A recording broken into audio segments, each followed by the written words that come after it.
Gorillaz. Easily one of, if not the most recognizable and influential music projects of the early 2000s. Created from Blur's very own Damon Albarn, Blur, the one song that goes, woohoo, and you've heard it before, definitely.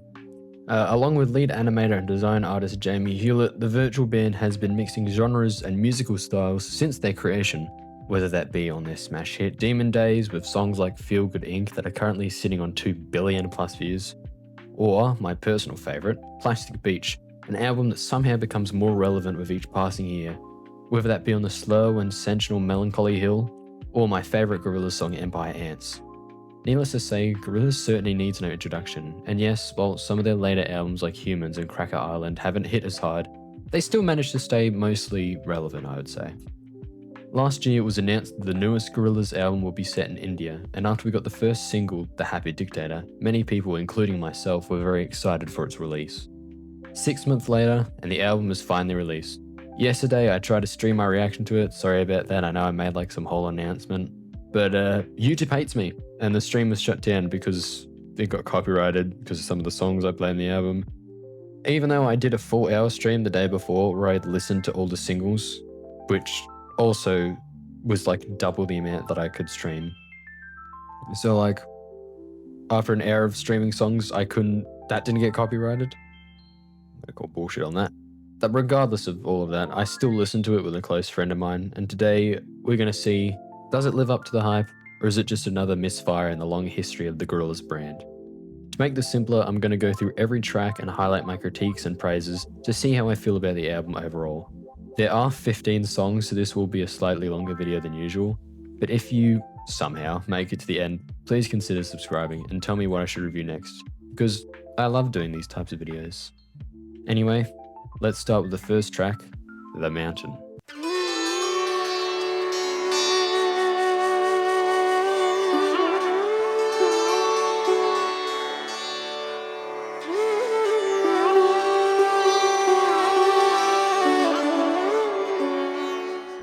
Now, The Mountain is an interesting start to this album. It's not straight into it. There's no catchy singles such as The Happy Dictator. It's just this nice flute, synthwave, sort of like you're on top of the mountain at this point. You're just feeling the wind breeze around. It's very nice and comforting, and that builds up slowly over about 4 minutes or so. And I think this is probably where the album is at its strongest, is where its instrumental does a really great job of keeping you calm while also setting up this destination they want you to do, which, Plastic Beach, one of my favorites, did a very similar thing, and I feel like that was easily the best thing about that album. So to see it return here in this form is very nice. You have a lot of features on here: Dennis Hopper, AJ Prasanna, I'm sorry if I pronounced these incorrectly, Anushka Shankar, Aman Ali Bagash, and Ayan Ali Bangash, which is just obviously I can't tell who is who, but it's just nice, sensual opening track. It builds up slowly over time. You have more instrumentals. You have, because this is based in India, or there's a lot of collaboration with Indian artists, you get that sort of sound, but it never comes off as stereotypical or overbloated, at least in this song specifically. So The Mountain is a great opener and really sets the stage for the rest of the album. The next song directly after that, which this song kind of leads into it, is The Moon Cave.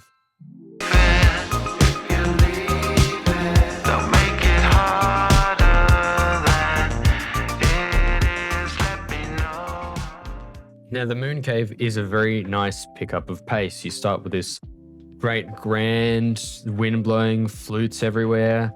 In the man, you go to the Moon Cave, it builds up. You get really nice vocals from Tootie. They sound very uplifting and inspiring. All the lyricism is all about love me to the Moon Cave, which I'm not entirely sure what the Moon Cave's about. I haven't looked at all the lyrics for this, only the ones that I feel emphasize my points that I make the most. But this is a very catchy, nice opening. And, of course, you get a great rap verse from Bobby Womack, which I'm pretty sure he's passed away. Let me fact check this, because I know there are people who feature on this album that have passed away. Yeah, Bobby Womack did unfortunately pass away in 2014. but his flow is like very clean. It matches the vibe. It doesn't feel like it's one of those moments where it's a clear contrast from the rest of the song. It mixes in very well, and it sort of creates this picture of this landscape. You start with a mountain, and it seems like we're talking about maybe the town this takes place, this very uplifting, soulful personality. And honestly, I just love these first two tracks. It does such a great job of putting us into the world they want to go to so that we can explore other ideas later on in the album. First two, great. This is where we move into the third song on the album, which was the first single they ever released for it, that being The Happy Dictator. So look out to the west now, see where the devil lies. Now, at this point in the album, we're only 3 songs out of 15, but this is where we get our true, like, classic bop Gorillaz song that's catchy. Happy Dictator, the feature is Sparks. It's a call and response thing. You have 2D. His voice kind of sounds like it's coming over a megaphone.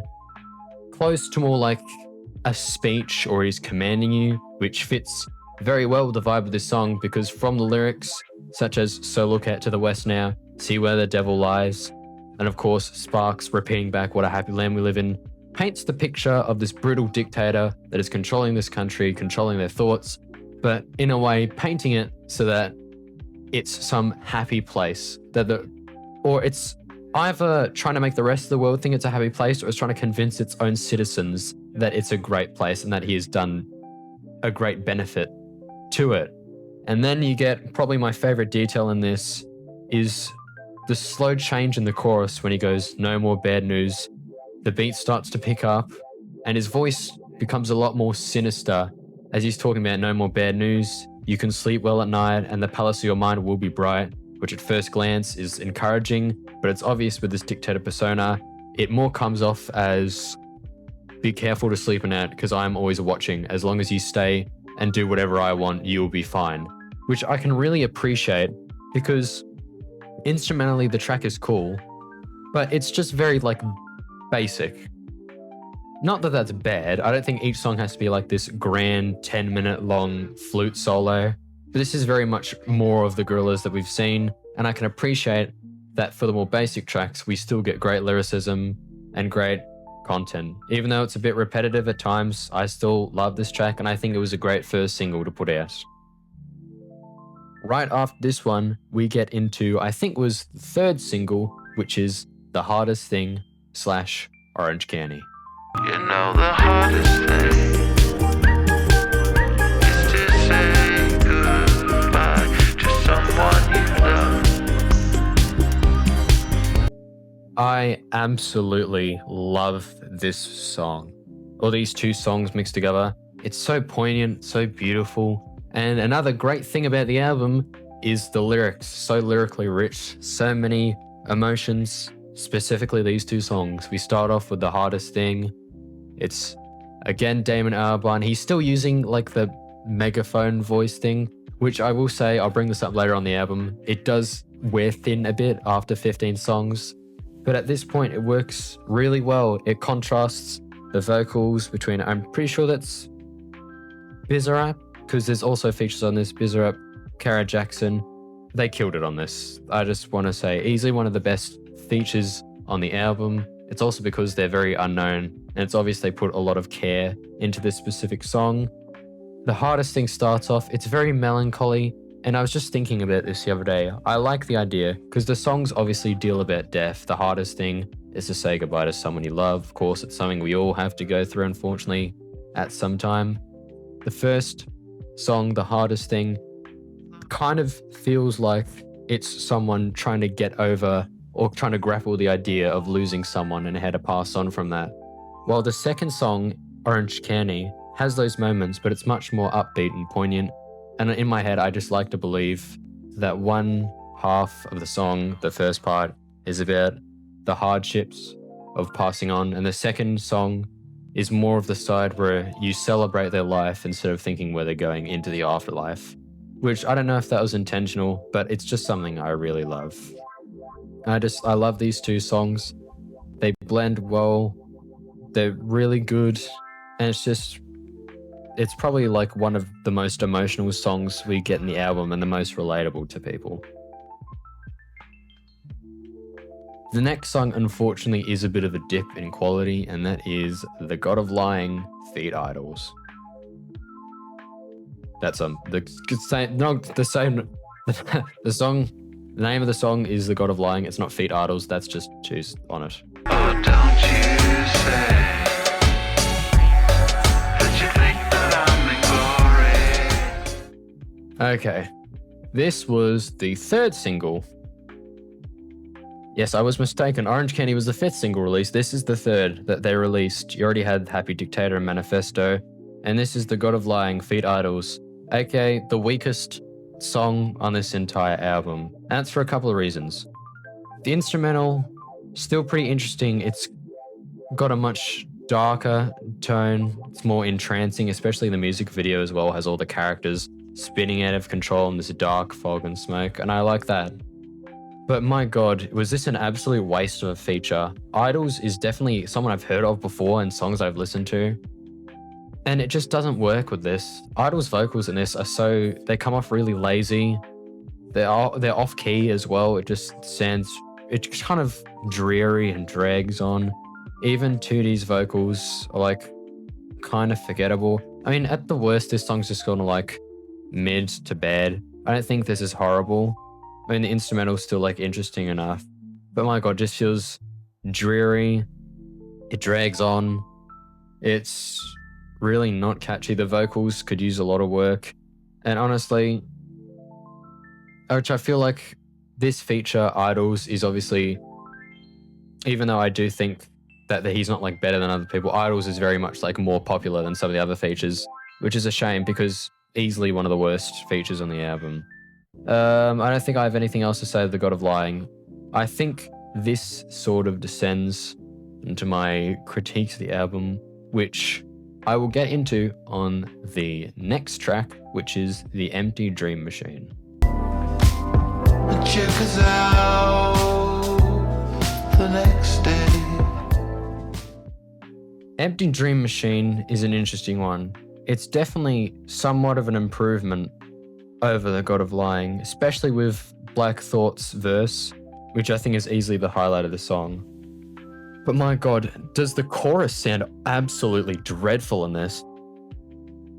Like, it's got a nice build-up with 2D's vocals, but then the line "Empty Dream Machine without you," and at certain points of this song, they way overdo it with the auto-tune. So what happens is you get this sort of empty dream machine without you. It just doesn't sound pleasant at all to listen to. And I know that's probably like the vibe they're trying to get, like this distorted thing, which I could appreciate. Just every time I listen to this song, I always have to skip that line. Other than that, I mean, the instrumental, even this one's just sort of like more basic and takes a step back. I still think it's better than The God of Lying just because it doesn't like drag. There's a nice little call and response thing at the end, but even this time it feels more tacked on because it's like a full minute and a half of it. I'll play the little line "Empty Dream Machine without you," but it's like easily the worst part of the song, in my opinion. Next, we get into, luckily, the album becomes a lot better as we get into probably my favorite, second favorite actually, of the whole album, The Manifesto. The mountain, it is high. Yeah, the mountain said, so the mountain cry. Thank God the rainy day. The Manifesto is a 7-minute, among my words, masterpiece that doesn't feel like it's 7 minutes long. You have the great starting vocals from Trueno, very clean. I should probably listen to more of his stuff. He sounds like he knows what he's doing. He's very good.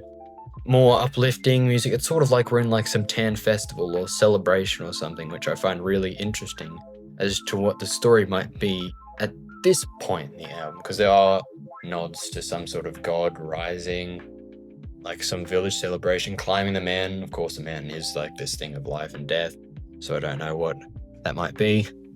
But then the second half, complete tonal shift. Murdoch starts with his laughing vocals. It's very creative. Proof does a very, very good feature here. Unfortunately, Proof was also one of the people who did pass away. I think in 2006 he was, and it's just unfortunate because from what it seemed, he was a very nice person and had some great contributions to music. Which is something I forgot to mention earlier, which I probably should have done with The Hardest Thing, but this album kind of paints these people who passed away as like voices from the afterlife coming in to sing and assist, and I think that's a really poignant, nice way to pay respects to somebody, as opposed to, remember like Alien Romulus, like that movie, where like randomly they CGI'd an actor who had like passed away years ago for like no apparent reason other than fan service. Stuff like that where it's just so disrespectful and just like why would you do that? But in here it feels very respectful. And then you get the ending of the song. You have some lyrics, only automatic now, which I thought that it tied back to the Happy Dictator, even though I'm pretty sure that's just one issue they only meant to tackle in that song, not like an ongoing character. About only automatic now. Maybe the brutal dictators employed people to use like automatic weaponry, but no, I think it's just talking about, you know, like slow release pills. Your body is sort of, or your soul and your mindset is autonomous in a way where you're doing something and you just do it rather than actively thinking about doing it. It's as opposed to just an act, like a command, if that makes sense. But yeah, very great. I'd highly recommend listening to this song on the album. Then we get to another pretty good song, not as good as the Manifesto, of course. But then we get into the Plastic Guru. We believe what we choose is that.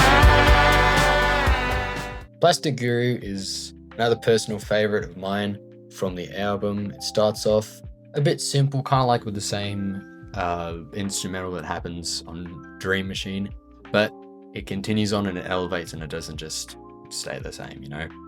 So we get 2D's vocals. They're so good on this album, even though the megaphone thing is like, it's kind of to the point where you can recognize it now, but not to the point where it ruins it. I'll talk about that later on.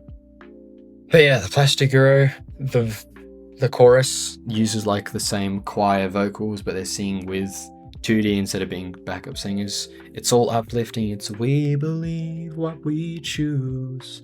Talking about look into the eyes of the Plastic Guru, which I'm not sure if the Plastic Guru is like a different word for this god they have, or if it's like supposed to be some false idol or false god or interpretation of it. I don't know. But yeah, I won't talk about this song any longer because I feel like I've said all that I need to say. Also, Anuka Shankar, I think her name was, absolutely kills it with her. I forgot, it's not a guitar, it's a different instrument. But like, think of Tornado of Souls like shredding at the end, and it doesn't feel like too showy off. It fits so well, it's so good. Then we take a step down, in my opinion, only slightly. This isn't a bad song. I know a lot of people do love this. It is Delirium, with featuring Marky Smith. Delirium, sooner or later. Delirium. And Marky Smith was unfortunately someone else who had passed away years ago.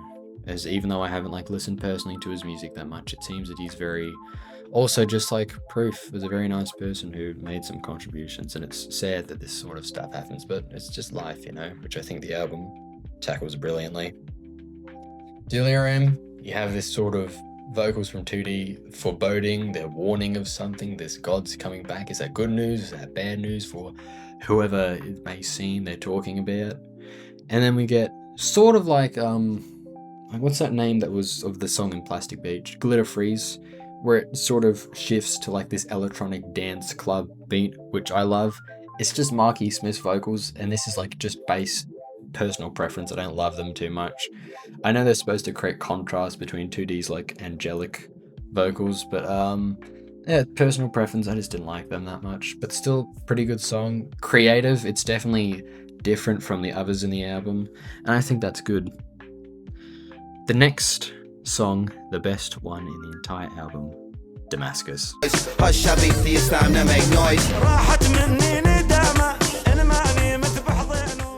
Just like the Manifesto, Damascus is an absolute banger. Omar Suleiman and I think Sajin Bey, I'm pretty sure I'm butchering these names. But it starts off, it gets very upbeat. You go into Yasin, I think it's Yasin Bedges, I'm not sure. I probably should have done my research, I'm sorry. You're all both great singers. But you get into his starting vocals, and then I don't even know how to describe it. I'll just play a little clip for you. But this specific section is so upbeat and so catchy. I was literally listening to this for the first time and I got in my seat and I felt like dancing. And that's what this song is. It's kind of like Dare in the way that it's like just two people singing basic verses back to each other. But what really elevates this over Dare, in my opinion, is, my God, the instrumentals and just like the grand scale of everything. Omar Suleiman's vocal, they're just all so good. One side has like soulful, emotional, sometimes there's a bit of a gruff undertone in there.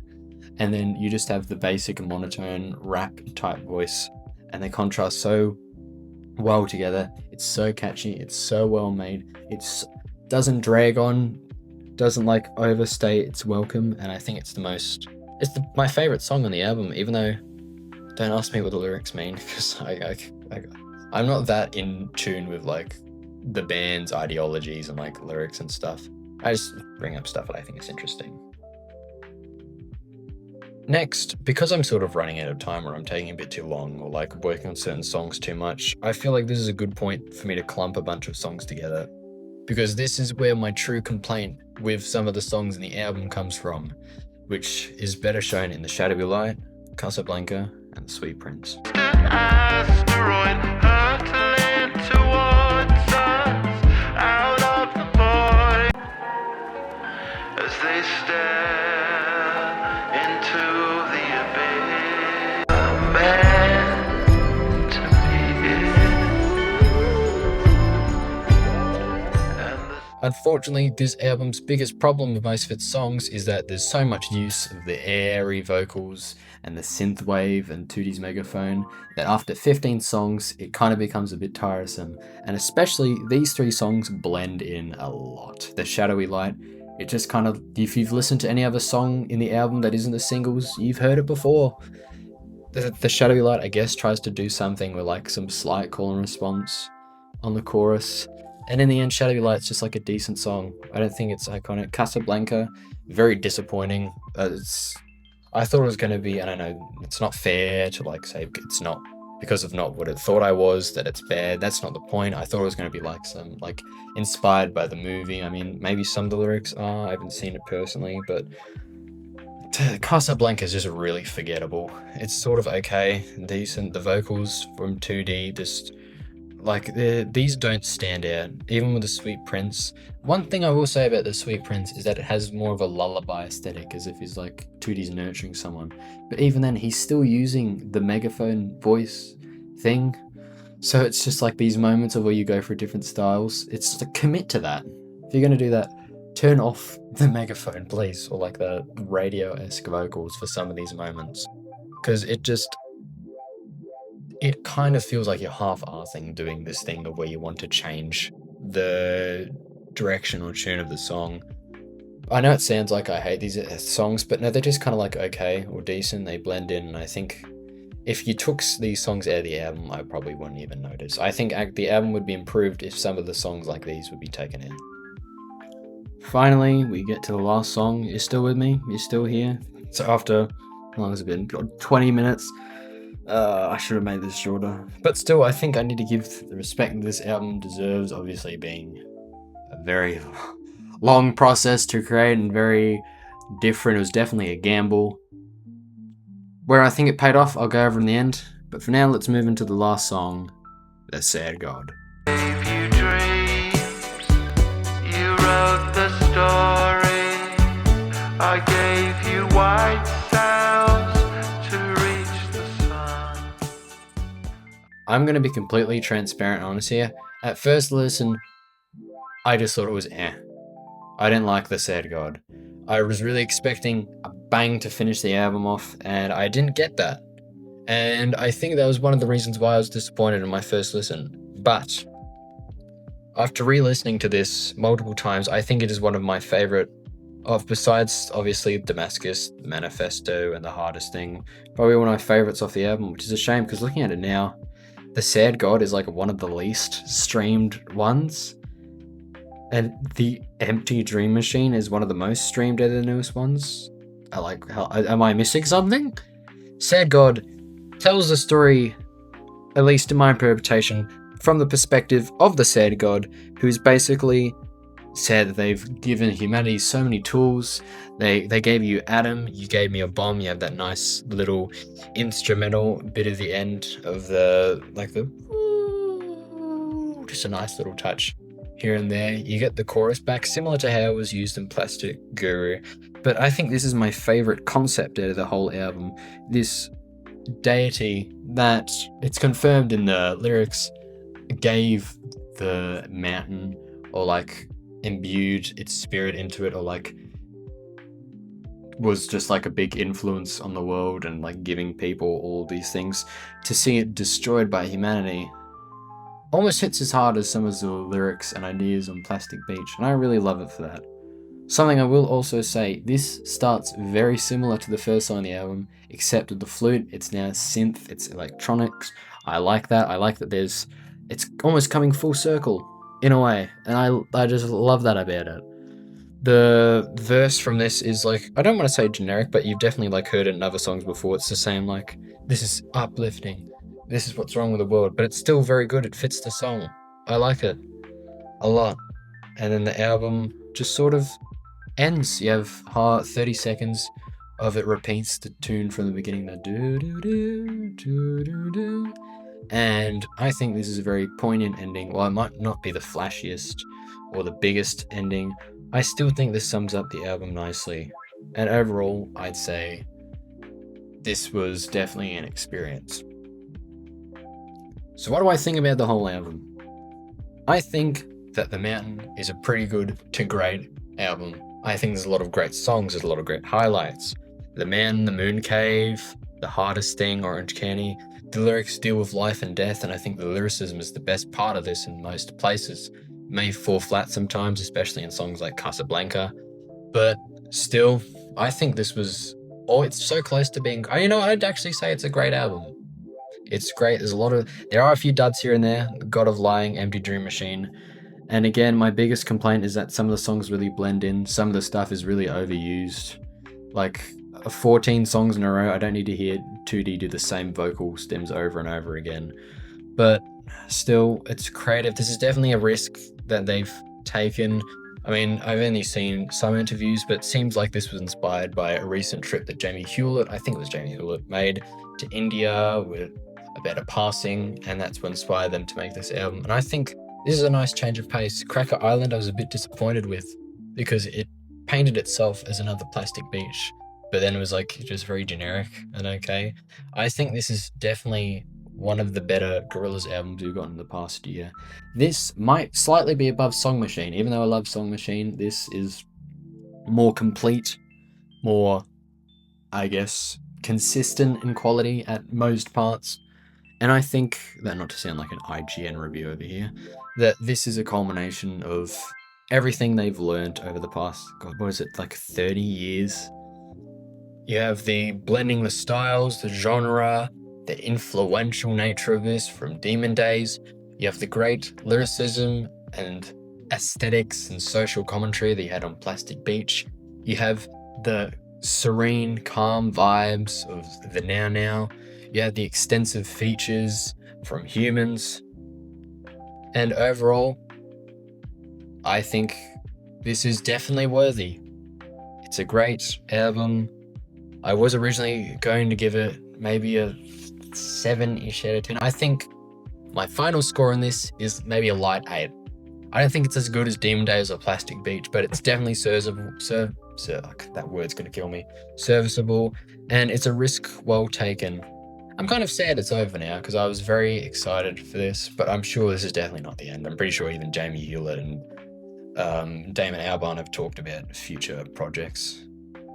So what do you think of the album? If you think I'm wrong, if it's terrible, if it's a 10 out of 10 masterpiece, if you want to kill me, then just tell me in the comments, because I love doing these sort of videos. It creates conversation between people, even though there are moments where we may disagree on certain stuff. But, I mean, I don't want to sound like pretentious or sound like I deserve views, but it's nice to see the Megadeth one get like 100 views, which was like the mind blowing at the time. It's so good to see that there's people who clearly resonate with, or at least had the time to just come and see my thing that I made. And I'd love to start more conversations. If you did like this, consider subscribing. I think I want to really grow this out as a place where I can put my thoughts out about maybe movies and TV and this great art form and music. And I'm really thankful that I get to have a place where I can put this out, maybe have my thoughts. And I hope it resonates with people. I hope that I get to start having conversations and creating connections through this. So yeah, thank you very much for listening, and